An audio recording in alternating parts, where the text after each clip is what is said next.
నమస్తే welcome to Andhra Prabha. This is Tejaswi.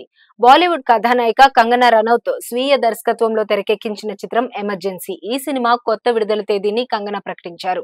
దేశంలో emergency days ఏర్పడి మంగళవారం నాటికి 49 ఏళ్లు పూర్తయి 50వ ఏడాదిలోకి అడుగు పెడుతున్నాం. అందుకే ఆ చీకటి రోజులకు సంబంధించిన ఈ సినిమా విడుదల తేదీని నేడు ప్రకటిస్తున్నానంటూ చెప్పారు కంగనా.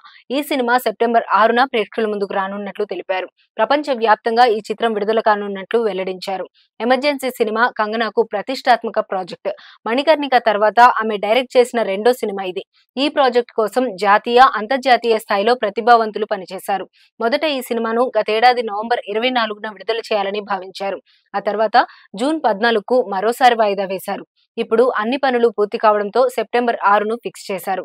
గతంలో ఓ సందర్భంలో కంగనా ఈ సినిమా గురించి మాట్లాడుతూ తనకు సంబంధించిన ఆస్తులన్నింటినీ దీనికోసం తనఖా పెట్టినట్లు చెప్పారు. మాజీ ప్రధాని ఇందిరాగాంధీ జీవితం ఆధారంగా దీన్ని తెరకెక్కించారు. ఈ చిత్రానికి కంగనా నిర్మాతగాను వ్యవహరించారు. జయప్రకాష్ నారాయణ్ పాత్రలో అనుపమ్ ఖేర్, మాజీ ప్రధాని అటల్ బిహారీ వాజ్పేయి పాత్రలో శ్రేయస్ తలపడే కనిపించనున్నారు.